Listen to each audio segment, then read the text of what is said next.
Good evening, welcome to mega debate. నేను Rajeshwari. So మొత్తానికి my dear daddy అంటూ కవిత రాసిన లేఖ బహిరంగ పడిన దగ్గర నుంచి కూడా పరిస్థితులు పరిణామాలన్నీ కూడా మనం చూస్తూ ఉన్నాం. తనపైన కుట్ర జరుగుతోంది అన్నది కవిత ఆరోపణ. కానీ కవిత కావాలనే బీఆర్ఎస్ పార్టీలో నుంచి బయటికి వెళ్లేందుకు చేస్తున్న డ్రామా అంటూ ఆరోపణలు మరొక వైపు బీఆర్ఎస్ నేతల నుంచి. ఒక్కసారి లేఖ బహిరంగం అయిన తర్వాత ఎంతలా బీఆర్ఎస్ నేతలు స్పందించారన్నది మనం చూసాం. సో కవిత కూడా ఈరోజు చిట్ చాట్లో ఆమె కొన్ని వ్యాఖ్యలు చేశారు. పేరు ఎత్తలేదు కానీ ఇండైరెక్ట్గా ఒక మనిషిని టార్గెట్ చేస్తూ ఆమె అన్న మాటల గురించి కూడా చర్చ కొనసాగుతోంది. సో బీఆర్ఎస్లో నాయకుడిగా ఉండే సత్తా కేవలం కేసీఆర్కే ఉంది అంటూ కూడా కడుపులో విషం పెట్టుకొని రాజకీయాలు చేయడం తనకు చేత కాదు అంటూ ఆవిడ చేసిన కామెంట్స్ కానివ్వండి, లేకపోతే కేసీఆర్ చుట్టూ దయ్యాలు తిరుగుతున్నాయంటూ కూడా ఆమె చేసిన కామెంట్స్, వీటన్నింటిపైన చర్చ అయితే కొనసాగుతోంది. కానీ కావాలనే బీజేపీ నుంచి వచ్చిన ఒత్తిడి కారణంగానే బీఆర్ఎస్ నుంచి కవితను బయటికి పంపించే ప్రయత్నం జరుగుతోంది. తనపైన జైలుకు వెళ్ళిన దగ్గర నుంచి కూడా కుట్ర జరుగుతోంది అంటూ కవిత అయితే హాట్ కామెంట్స్ చేశారు. దీనిపైన చర్చ అయితే కొనసాగుతోంది. ఇదే అంశంపైన మనం కూడా చర్చ కొనసాగిస్తున్నాం. పార్టిసిపేట్ చేస్తున్నారు బీఆర్ఎస్ నేత మల్లిపాక యాదగిరి గౌడ్ గారు. యాదగిరి గౌడ్ గారు నమస్తే అండి. అలాగే బీజేపీ నేత బేతి మహేందర్ రెడ్డి గారు ఉన్నారు. మహేందర్ రెడ్డి గారు నమస్తే. మల్లిపాక యాదగిరి గారు చెప్పండి, బీఆర్ఎస్లో నేతల స్పందన ఒకలా ఉంది. కవిత ఎపిసోడ్ అంతా మీకు తెలిసే ఉంటుంది. ఎందుకు ఆవిడ ఇంతలా కామెంట్స్ చేయాల్సి వచ్చింది? ఈ రోజు మరీ చిట్చాట్లో ఆవిడ తీవ్రంగా వ్యాఖ్యలు చేశారు. ఏం చెప్తారు మీరు కవిత ఎపిసోడ్ సంబంధించి? ముందుగా మీకు ప్యానెల్లో ఉన్న వారికి, మీ మెగా 9 టీవీ ప్రేక్షకులకు నమస్తే, గుడ్ ఈవినింగ్. ఇప్పుడు ఇది మా కుటుంబ సమస్య, టీ కప్పులో తుఫాన్ లాంటిది. దీనికి ఎవరికి ఏం సంబంధం లేదు. ఒకవేళ ఇది ఏంటంటే కేసీఆర్ గారి కూతురుగా ఒక తండ్రికి రాసిన లేఖ అని కూడా అనుకోవచ్చు. ఒకవేళ ప్రతి కార్యకర్త కూడా కుటుంబ సభ్యులే గాని కార్యకర్త గాని అందరూ సమానమే. ఎవరైనా సరే మన ప్రజల్లో ఉండే విషయాన్ని నేను మా అధినేత గారికి రాసిన అని చెప్పేసి మొన్ననే చెప్పింది కవిత గారు.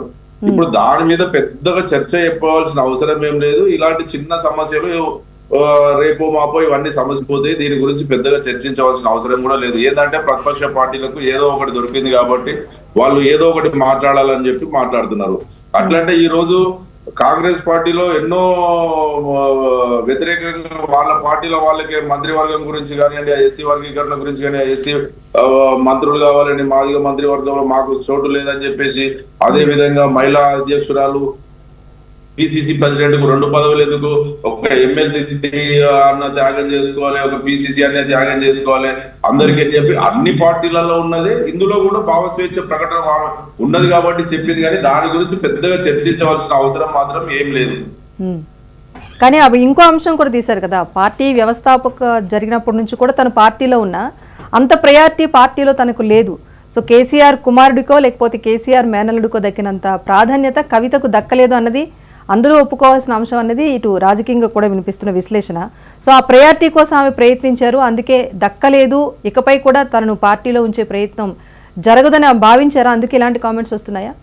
మీ బీఆర్ఎస్ నేతల నుంచే కామెంట్స్ వస్తున్నాయి కదా. చూడండి, కవిత గారికి కేసీఆర్ గారి కూతురుగా ప్రాముఖ్యత దక్కాలన్నది కాదు, ఒక కార్యకర్తగా ఆమె కూడా కేసీఆర్ గారు కానివ్వండి, కేటీఆర్ గారు కానివ్వండి, హరీష్ రావు గారు కానివ్వండి, అదే కోవలో కవిత గారు కూడా ఉద్యమంలో తెలంగాణ రాష్ట్రం కోసం ఆమె కూడా ప్రజల పక్షాన తెలంగాణ కోసం పోరాటం చేసింది, ప్రజల్లో ఉన్నది. తెలంగాణ రాష్ట్రం కోసం ఆమె కూడా పోరాటం చేసింది కాబట్టి ఆమె కూడా ప్రజల చేత నిజామాబాద్ ఎంపీగా ఆమె కూడా ఎన్నుకోబడ్డది. కాబట్టి ఒక కార్యకర్తగా, సామాన్య కార్యకర్తగా ఆమె పనిచేసి తెలంగాణ రాష్ట్ర సాధనలో ఆమె కూడా కీలకంగా పనిచేసింది కాబట్టి ఆమె కూడా సముచిత స్థానం దక్కింది.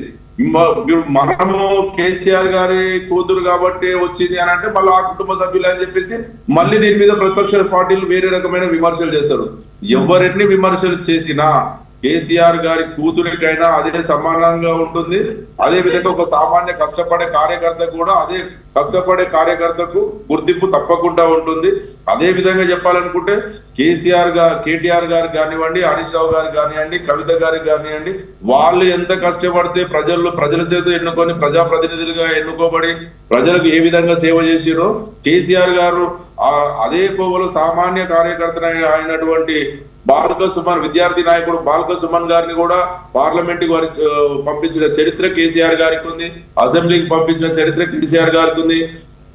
అదే విధంగా విద్యార్థి నాయకుడు గ్యాదర్ కిషోర్ గారు తుంగతుర్తి నుంచి ఎమ్మెల్యేగా పంపించిన సందర్భం ఉన్నది.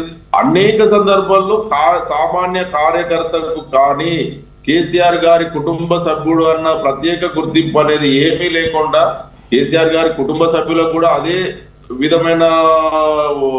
విధంగా ఉంటది. సామాన్య కార్యకర్త కూడా కష్టపడే వారికి బీఆర్ఎస్ పార్టీలో ఖచ్చితంగా గుర్తింపు ఉంటుంది.